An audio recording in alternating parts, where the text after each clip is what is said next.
So we're going to be talking about product validation, um, and of course, the product validation in the life of an entrepreneur. So you want to ask, why is product validation important?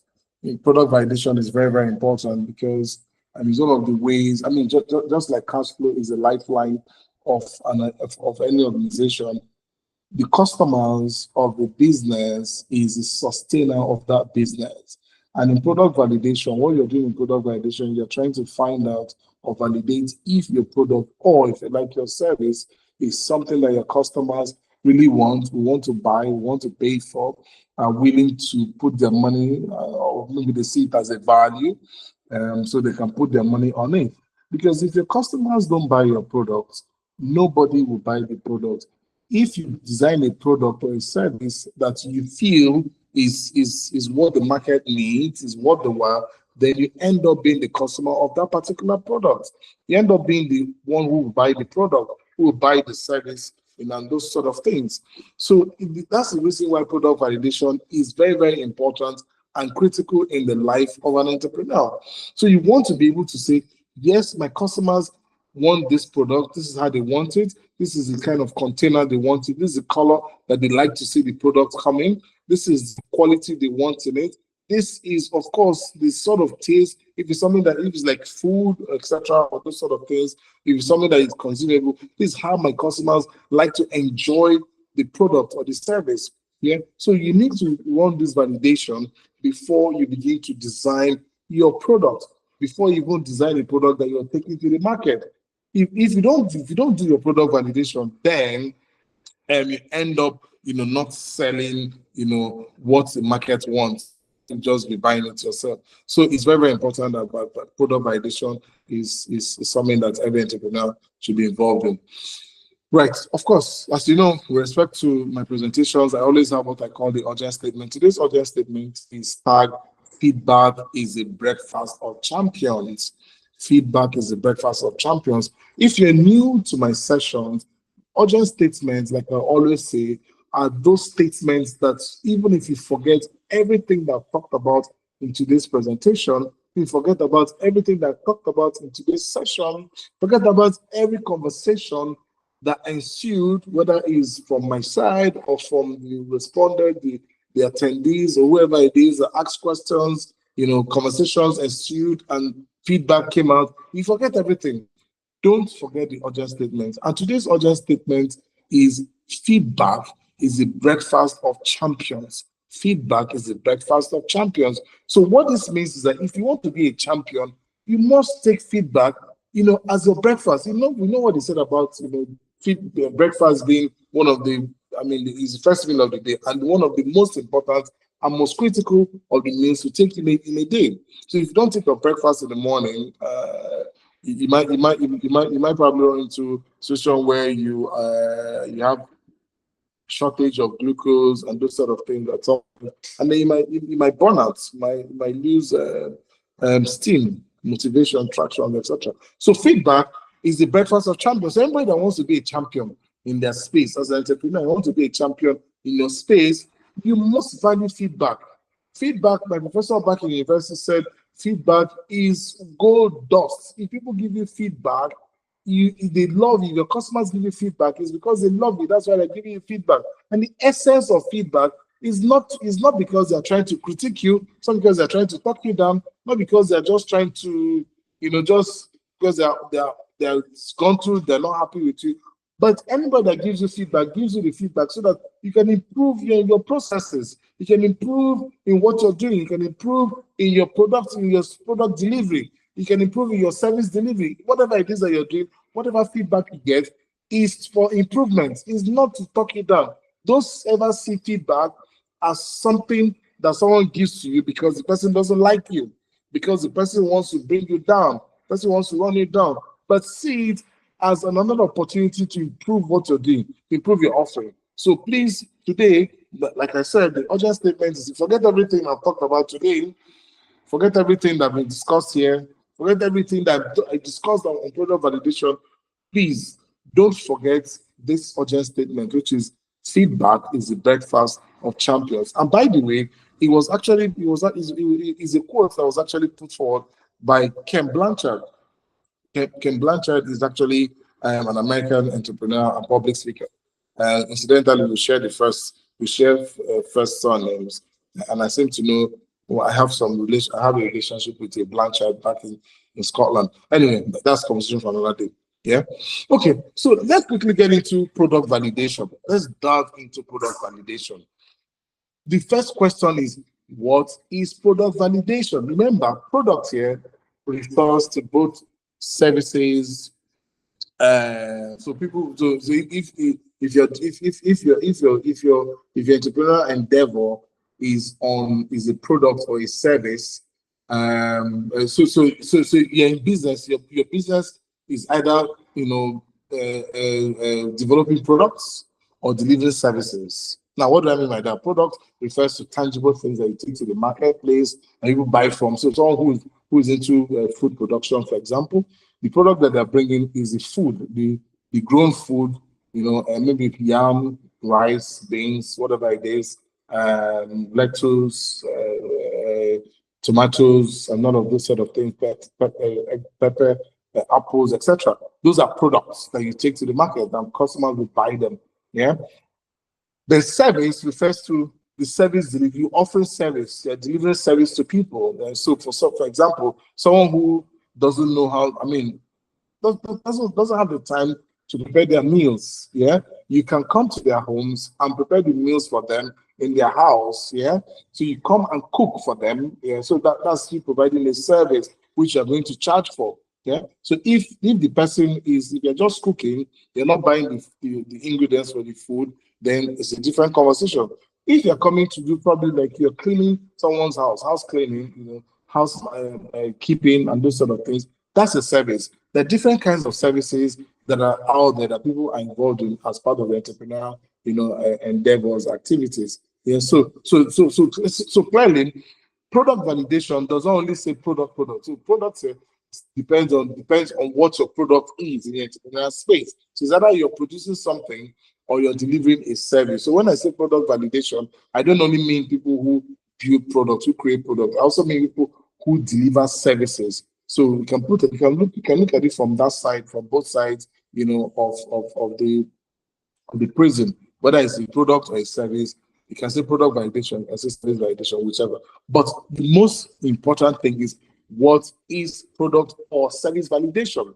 Now, product validation or service validation is simply, this is my own definition, is a scientific process, a scientific way, is a scientific mechanism, a scientific, approach, through which we collect feedback. Remember, we talked about feedback in the previous slide, by means of collecting feedback on our potential or existing service or product, on the effectiveness of that particular product or service in the marketplace. So it's simply spelled, read as, is the scientific process of collecting feedback on potential. I put potential in parentheses because it could actually be a product or a service that you're still designing, that you're going to bring out, or is already in the marketplace, but you just want to improve on it. You want to just see, okay, so how can what are the things I need to bring in to embellish this product or this service to make it to make it worth the while, to make it more lasting, to improve my customer base, to improve my market share of of the existing market, or to help me to penetrate into a new market. You already have a product, but the way they're asking for it in another market is different from what you have at the moment. So you are conducting a validation to find out whether this product can survive the test of time in the new market that you're entering. Yeah. So that's what it is in a nutshell. It's simply it's scientific because don't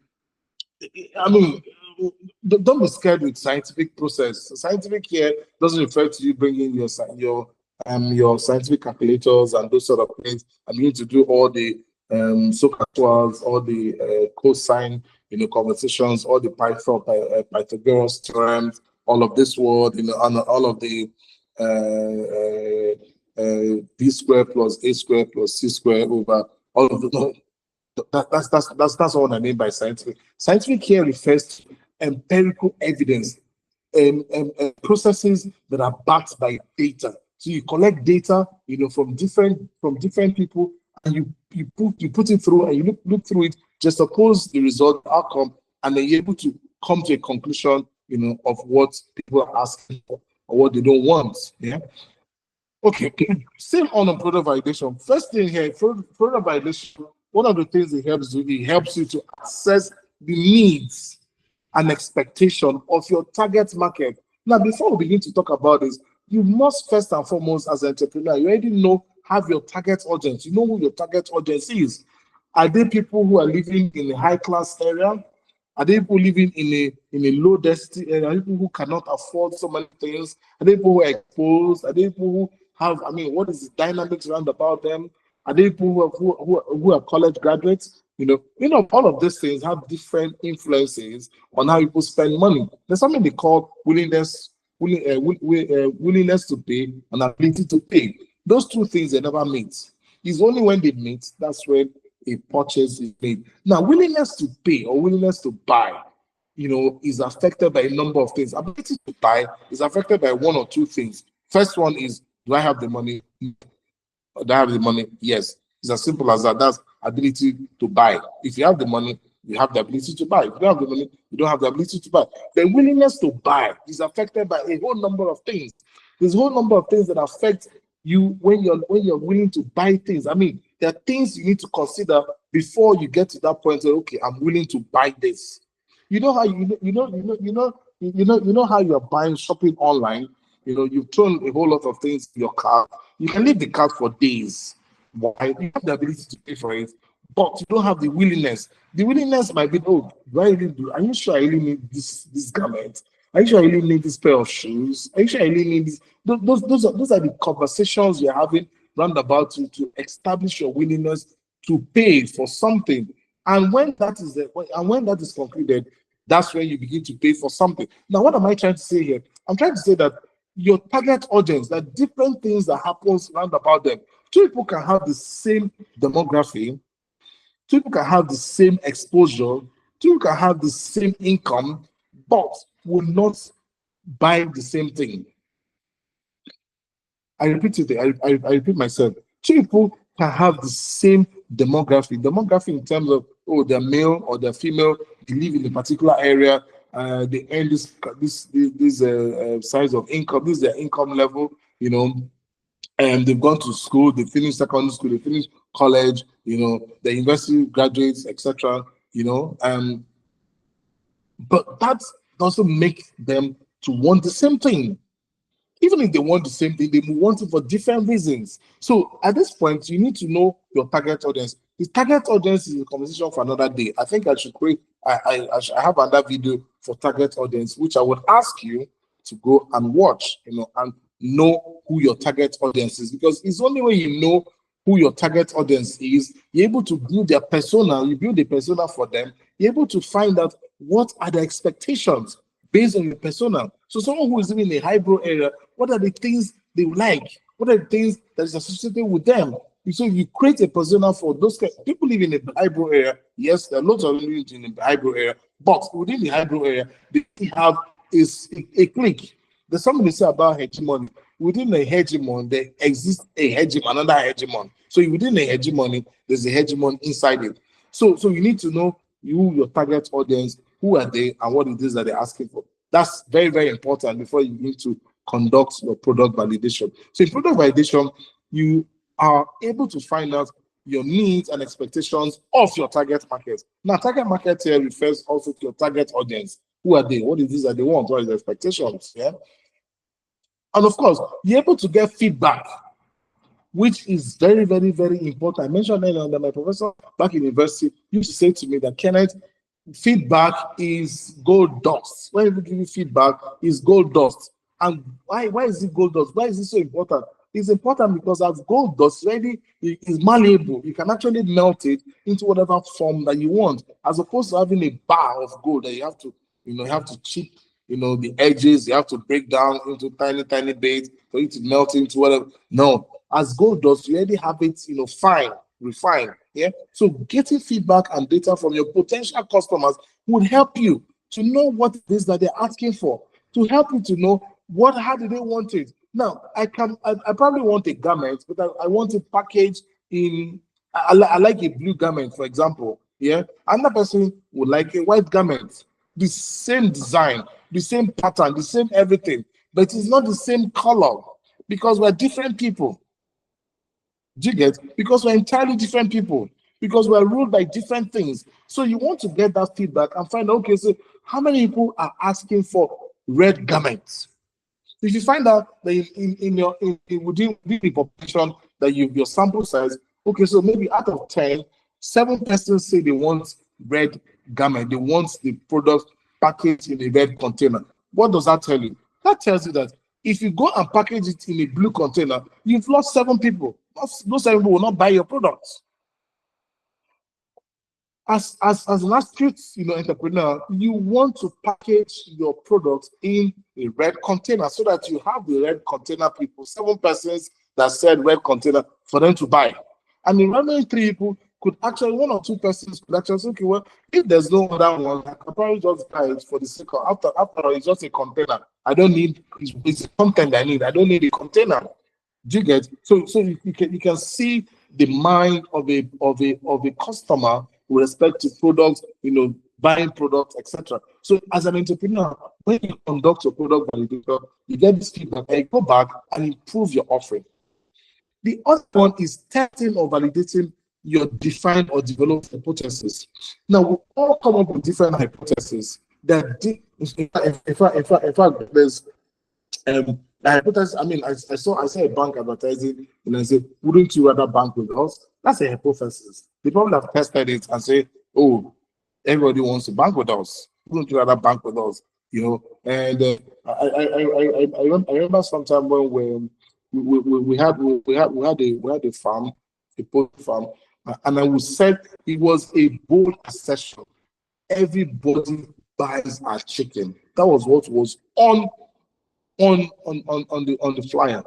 Everybody buys our chicken. Now, how did we arrive at that strong statement, at that strong hypothesis? We have done product validation. We have tested it among a sample size, and out of the sample size, majority of people said we buy chicken from so place. We buy our chicken from the farms, from the farm gate, and this is the farm gate to buy our chicken from. That's how we arrived at that hypothesis. We've tested it already and we validated it. So we can go out and make bold assertions. So one of the values or importance of product validation is for you to be able to make assertions, very strong assertions, particularly when you're advertising. That's very, very important. And of course, lastly, it helps you to get to what we call the minimum viable product. The minimum, or MVP, as we call it. MVP is just the simplest, the product that has the simplest benefit that the customer would want, and of course the simplest value in terms of profiting that the producer would want. That's just all that. That's just what MVP is. Yeah. So it's for you to arrive at the MVP of whatever product it is. So you don't want to start putting so many values, so many benefits, so many things that the customer is not even interested in. So, for example, I'm booking a ride. I want to get on Uber. I just want to get from point A to point B, right? So, using that as an example, right? So, all I just need is I need a ride that will take me from point A to point B. That's the minimum viable product for that particular service. Other things are add-ons. So if I get into the cab and I see that they put confectionaries, all of the candies and those kind of things, maybe drinks, champagne. Oh wow! Especially if I'm not making additional payment. Oh my goodness! Then maybe there are drinks and snacks. Oh my goodness! And I'm like, my goodness, that's they've gone above the minimum viable product offering of your service. Yeah. So it's also that so obviously, why product validation? Why are we bothered about product validation? Why are we bothered about product validation? What is the point in doing product validation? Why are we doing product validation? What is the essence of all of these things? Why are we interested in product validation? What is the whole thing about product validation? Why are we keen on validating our products. We validate our product because we don't want to make mistakes in terms of in terms of what we're going to put in. We validate product because we don't want to spend so much. We don't want to run aground, expending so much money, unnecessary expenses, unnecessary expenditure here and there. We validate our product because we actually want to get the interest of the customers. We want the customers to buy into what we are producing. We validate our product because we want the customers, to obviously, key into what we're doing. In fact, we want to have a large market size, want to improve our profitability, want to increase, our value in terms of, currency, in terms of money. Now, first reason is we want to do validation because we want to confirm the demand of our product in the markets. So the first is to confirm market demand for our products. Demand and supply, there are two principal, forces that drives the market. If there's demand, there must be supply. If there's demand, there might not be supply. If there's no demand and there's supply, there's a problem. If there's demand and there's no supply, there's a problem. Yeah. So we want to validate, want to confirm whether there's demand for that particular product. So I'm producing. So for example, I have a new idea. Yeah. I want to build a platform where I'm going to bring young people to interact with maybe like a mentorship thing, young people to meet elderly people, to interact, maybe be friends, have an elderly mentor, those kind of things. I'm going to first ask the question, is this really in demand? Do young people really want to meet older people? Do they really want that mentorship in life? Is it what they're craving for in this generation particularly? Do they want to have friends that are far older than them? So maybe someone who is like 20 years old, is it mentored by someone who is approaching their 60s? Is that what they want? So I must first conduct my product validation to validate if there's a genuine need for that particular product or service, for that particular business idea that I'm bringing in. Now, this relates to idea, business idea dimensioning. I'm sure by now your business idea would have been dimensioned at some point for you to get to product validation. You would have dimensioned your business idea to know whether it's worth it or not worth it, because it doesn't make any sense you being in business when your business is not needed by anybody. Now, if you can refer to, I have another video, starting a startup, where I talked about 5 key things you must have before you start a startup. And the first thing I talked about there was your business, you must have passion for it. And of course, the second thing is very, very critical, very, very important and critical, which is that your business must either be solving a problem for someone or creating pleasures for another person. Is either your business is solving a problem or creating pleasures for people. So that's on its own is a validation on its own. So here, confirming market demand, we are asking the question, do you really need my products? Is this something that they want? Do they really want it? Do people really demand for is there a demand, genuine demand for my product, or what? Or should I not waste my time? And of course, the next thing is you want to verify your product market fit. How does my product fit into the markets? Okay, so I'll give you an example. You're going to a high-bro area, you're going to sell, in Nigeria, where I'm speaking from, we have these akara balls. They sell akara balls, that's big cake balls, yeah? They grind the beans, they fry it over hot oil, and then it's a delicacy, yeah? Delicacy. The question you're going to ask, people carry this after frying it, they put it in trays, in baskets, and they're walking around the streets and they're shouting, buy my akara, buy my bean cake ball. People are buying. Now, the question now is, if you take that product to a high-bro setting where you have the bourgeois, the people that have all the monies of this world, yeah, are they going to buy that product? So that's what we mean by product market fit. Are they going to buy it then? So, for example, if you take the bean cake, balls to a GRA in Nigeria is what they call government reserve area where the bourgeois will live in. Yeah, you take it there. Are you able to sell it there? Now you might sell it, but you might not sell it as much as you sell it in a place where you have the people who are who can afford certain things, who are living in a lower income level. Why?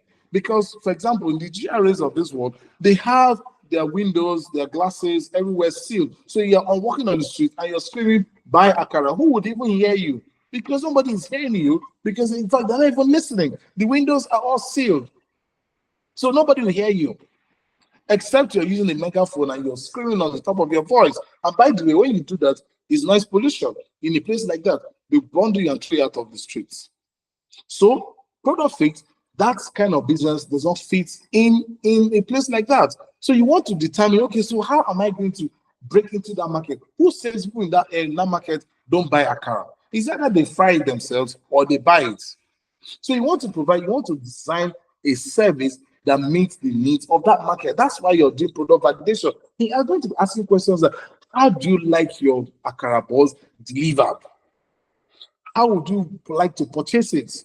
Do you want to buy it online? Do you want to, you can set up an online platform where you can go and buy Akara balls, click on it and say the specifications you want, and then it's delivered to your home, Saturday morning. That's really when people consume that particular product in Nigeria. Yeah. So the question is, you want to ensure that your product meets the need and expectations of your target market. The other one is you want to be able to gather feedback. You want to collect insight from all of your customers that will help you to improve the products, the designs you have for the products, the takings, the offerings, the things you want to do, what you have thought in your head. You want to put it down on the paper and get people to give you more information that will drive and expand your insight into what you're building, into how you're designing the service, into how you're providing the service. So it's not just you. Like I said earlier on, when you design something yourself without validation, you be the one that will buy it, because nobody will buy it. It's you that said you want it, so you are the one that will buy it. Yeah. And lastly, it helps us to reduce risk. I said initially that risk here involves waste. You don't want to put in so much labor into something that will give you least value. You want to mitigate the risk of launching a product that does not resonate with the market. Why would you produce something that it takes to the market? Nobody will buy it. The number of examples of those kind of things, you bring something to the market and nobody is interested. Why? Because they didn't conduct product validation. They did not at the onset, test the sample size, find out, do they really need this? They did not confirm the market demand. Do you really need this thing? Do they really need this service I'm bringing in? Do they really need this product I'm producing? Are they really interested? Are they going to buy it?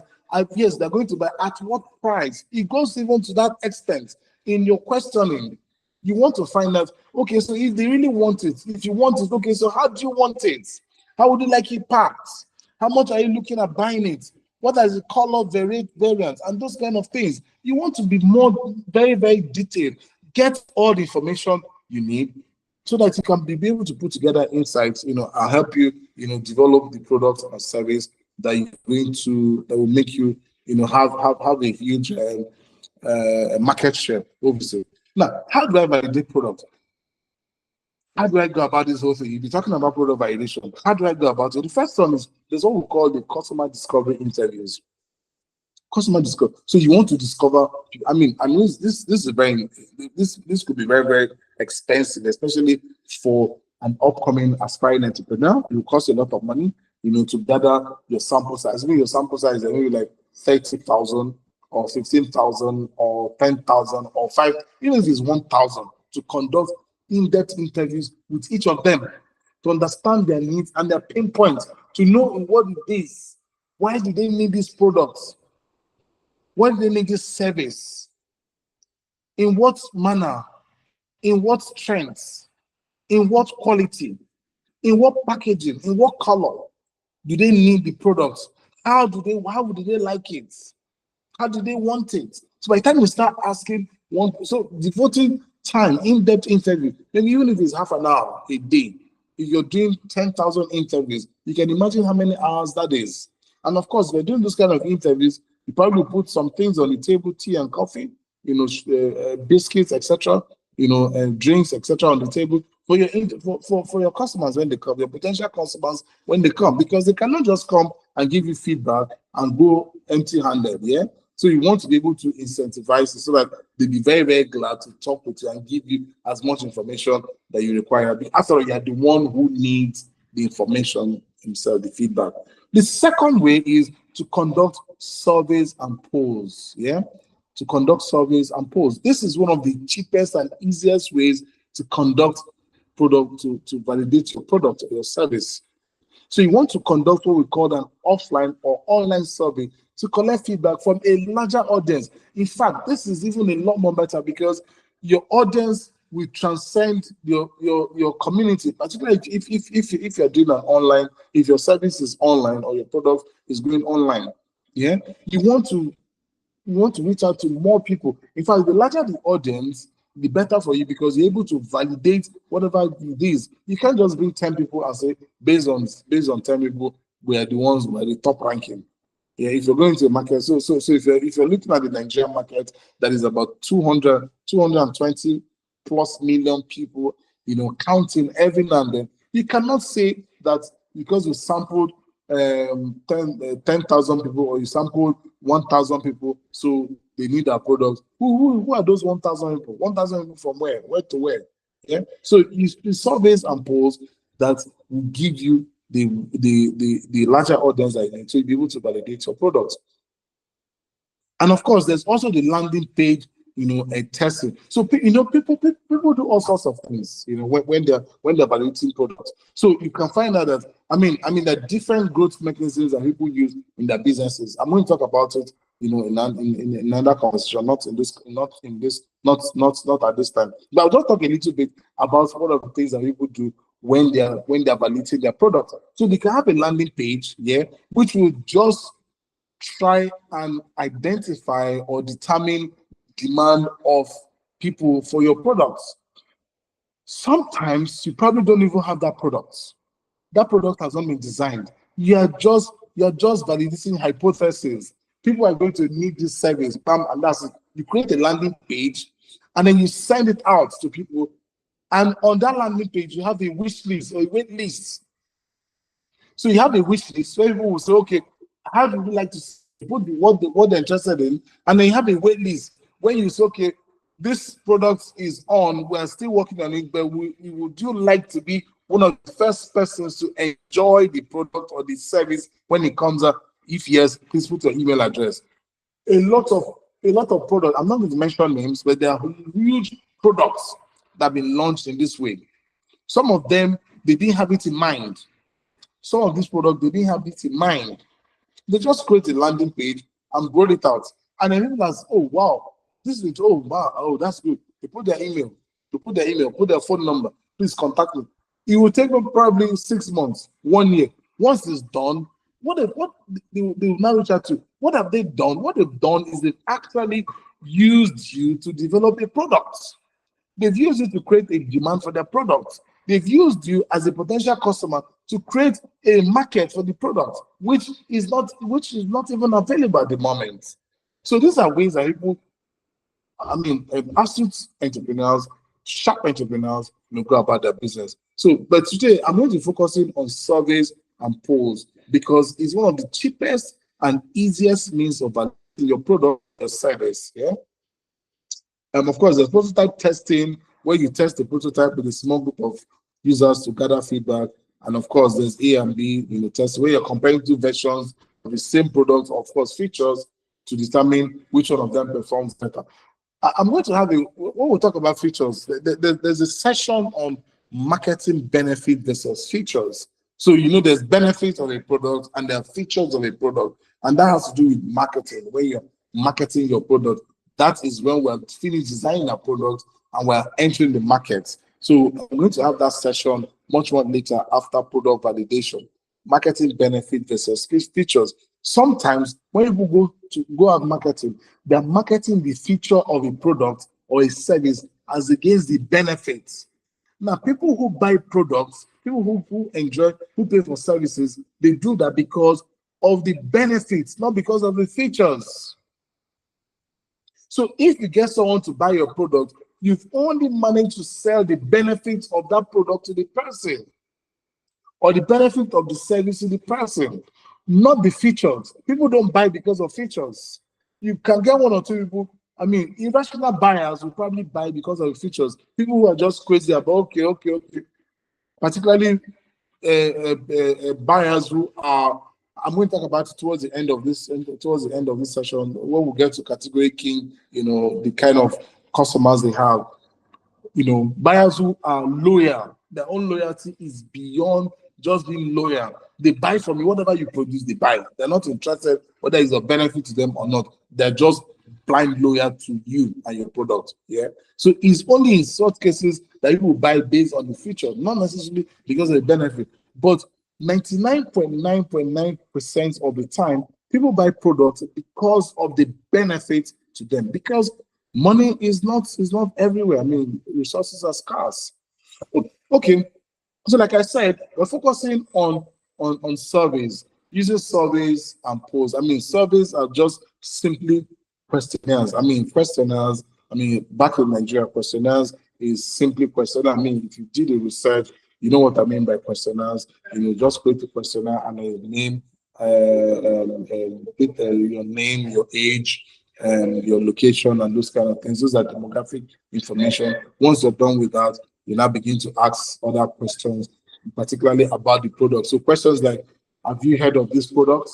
Are you interested in this? And this kind of thing. These are questions you ask. And of course, the questions should be questions that will lead you to a desired end. So let me continue with this. So these are some of the do's and don'ts of designing a survey or designing a questionnaire for your product validation.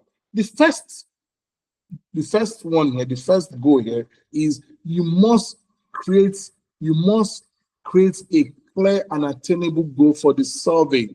You must have that at the back of your mind for your questionnaire that you're using for your product validation. So you're validating a product, you must say to yourself, okay, so this survey, what I want to do here is I want to determine the demand of my product in the market, or I want to estimate, how much people are going to pay for my new product. Or I want to determine what are the colors that people are going to ask for my product, the packaging of the product. So once you have that clear goal in mind, it helps you to shape the questions you're going to be putting out in your validation exercise. I don't. I'm sorry, let me go back again on it. You must have a clear and an attainable goal for your validation survey. And what do I mean by that? You cannot have too many goals, in one survey or in one validation survey. You must, for every hypothesis that you're testing, for every goal you want to achieve, you must have different surveys for it. So if you want to determine how much my customers will pay for the product, you must have a product validation survey for it, separate for it. If you want to determine the colors, the number of people that will buy my product, the demand of my products in the market, you just have one survey for it, and that's it. That's why I said the survey is a lot more better. It's cheaper to design a survey online. Send it to people respond and come back to you. Second one is you want to keep away from personal and direct questions. You don't want to be asking very personal questions. I mean, I can't imagine somebody asking me on a survey, how old are you? Can you put your years, the date of your birth? What do you need it for? I like your phone number. What do you need my phone number for? Yeah.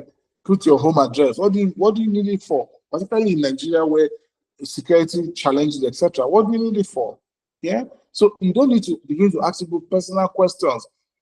How many children do you have? Who is your wife? What's your wife's name? No, you don't need to ask this kind of question. In fact, you don't even need to ask the name of the respondents.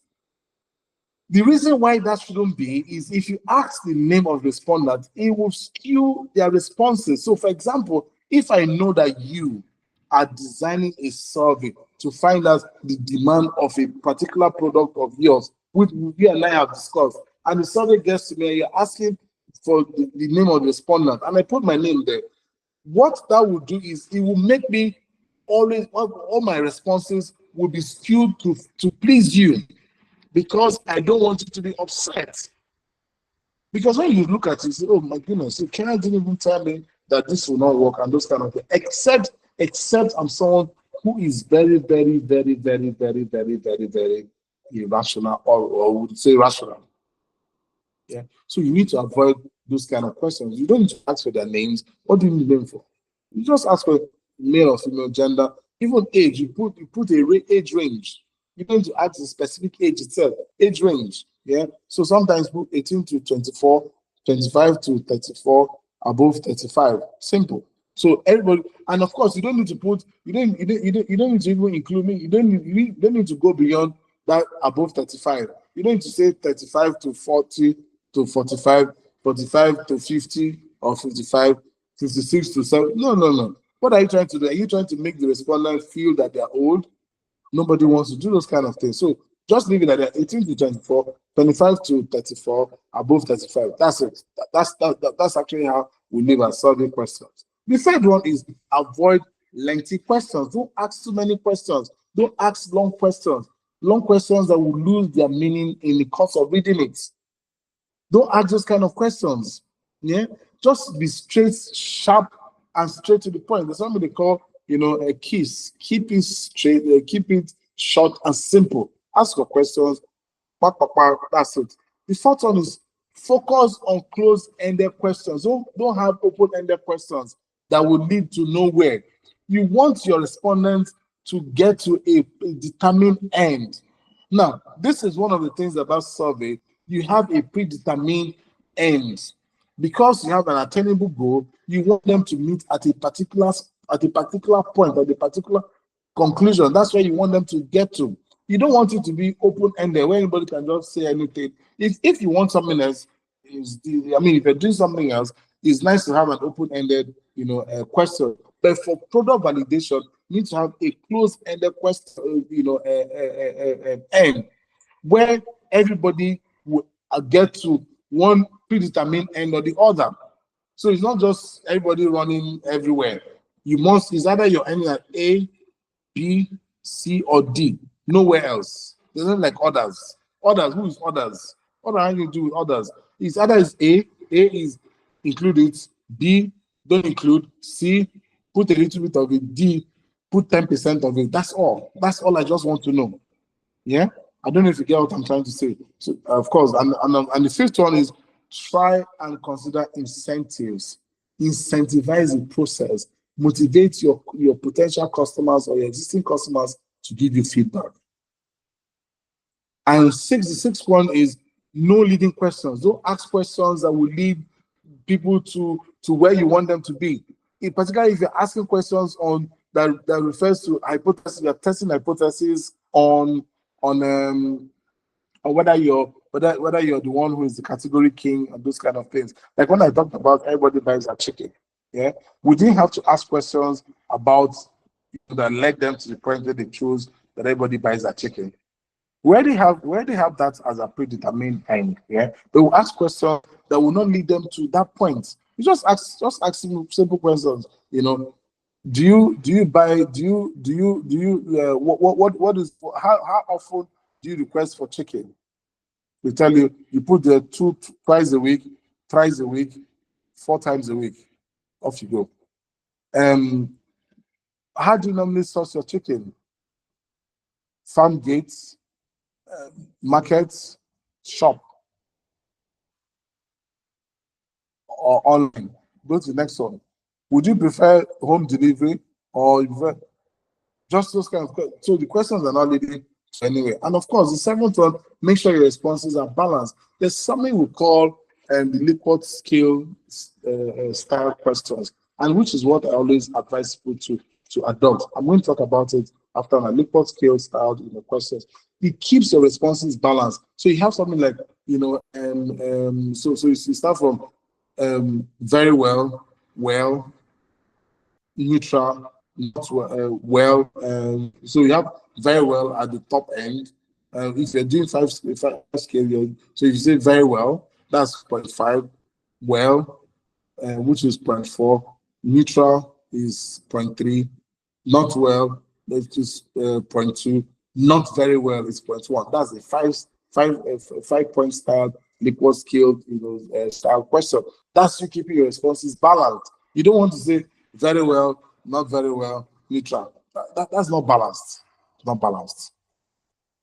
And of course, one is avoid absolutes. Avoid absolute. Like most customers, most people, everybody, everyone would always, like I said earlier, that everybody buys their chicken. Do not put everybody buys their chicken in the survey. This is the statement we arrived at. As a hypothesis we tested that everybody buys their chicken. We didn't put in the survey. So you avoid absolutes like most people would always, most customers would buy our product, wouldn't you? Yes, no. Everybody likes. So for example, if you're into maybe you're an auto technician that fixes cars for people, yeah, you say something like everybody would like our services. Is everybody that has a car? And of course, the ninth one is stay away from double barrel questions. Double barrel questions are questions that will lose their meaning before you finish reading it. So if someone is saying, would you like to eat? Okay, so question like, would you like to eat rice? That's one question. Or would you like to drink Gary? Now nobody knows which one am I going to choose. Am I going to eat rice? Am I going to drink Gary? Or would you rather stay indoors and wait for me to come, or I come and meet you? Which am I going to choose? So that's this kind of, so stay away from double-barrel questions. Don't have double-barrel questions that will mislead your respondents. And of course, lastly, you attempt the survey. You have designed it, attempt it yourself. Try and answer the questions. If questions come confusing to you, means that it will be confusing to, even more confusing to your respondent. Because if it's confusing to you that designed the survey, you can imagine how confused the respondents will be, how more confused they will be by the time they get the survey. Yeah. So you do it and do it before you explore your survey. Yeah. So I think with this, we're able to validate our product. If you're validating, if it's, for example, someone who is into, so let me take a drink example. So maybe someone who is into the delivery of frozen food, for example, your first question would be, how often do you consume frozen chicken? So you want to put the regularly. Regularly means weekly basis, once a week, once a fortnight, once a month. So now you'll be able to establish a pattern. If you have everybody saying they consume it once or twice a week, then you need to establish a pattern that you have more people who consume frozen chicken twice a week. Next question will not be, how do you get your frozen chicken? You go to the shop, you go to this, you go to this, you go to this. That closes that bit. Then if you're someone you have delivery services, you can then say, would you like your frozen chicken delivered to you? Can I have yes, no, maybe? Then you go to the next question, which is, if the chicken or the some don't even want to deliver frozen. Some want to deliver far so that they can just chop it and begin to push it away. Not for them to put it back and start waiting for it to thaw before they begin to chop it and begin to cook. I want to ask you, how do you like your frozen chicken delivered to you? Frozen or half frozen, thawed, and this kind of thing. So you put to explain what people are asking for. Do they want it delivered frozen? Do they want it delivered, thawed? Do they want it delivered? If they even want it delivered chopped, you can say, yes, please chop it for me. I need to bring the whole chicken and I have to start chopping it and this sort of thing. That said, is also solving a problem for some people. So you've done that and you're able to estimate There's the demand. There's demand. Yes, there's the demand. How do they want it? What is the nature of the demand? They like it to be chopped, they like it to be charred, and those sort of things. Then once you close that, you can even introduce the question on affordability. How much would you like to, or you can with how much do you normally buy your chicken? How much are you going to afford for your chicken now? Now, when you put that, you put a range. Your range should be what the least of your range should be what you expect them to pay. So assuming your chicken services, you want them to you want to charge, let's say for argument's sake, you're charging plus the chicken, you're charging 5,000 to deliver it to their homestead, chopped, etc. Yeah. So you start with the range, which is 5,000 to 10,000. That's the first. Then the next one will not be 10,000 to 20,000. Then the next one will be above 20,000. Of course, everybody will go to 5,000 to 10,000 because everybody is a rational consumer. They want to spend the least money and get the most value for services that they are requesting for. So by that, you've actually created a market where you have people who are saying they will buy your product between 5 to 10,000. So if you come out and you put your price, and let's say for argument's sake, it's at 7,500, they buy it. So I was talking about liquid scale response. The liquid scale is just a 5 to 7 point scale that ranges from one extreme. It's something that we use to measure or gauge attitudinal expressions. So it takes from one extreme attitude to another. So like extremely likely to not at all likely. So if you're using a 5 scale, points, you're looking at extremely likely as a 5 points, likely as 4 points, neutral as a third point, and then unlikely as a second point, and extremely unlikely as number one. So this is a 5 point scale liquid response. Extremely likely to extremely unlikely. You've gauged 5 points. If you're doing 7 points, you're going to go beyond extreme. You can have most extremely unlikely down to most extremely unlikely. Yeah. So if you do this, it allows you to assess the moderate. We are looking at the neutral points, the midpoint of every experience, of every interaction. How large is the size of that neutral point? That in itself is a market that is untapped. That in itself is a market that needs to be, you need to follow up to.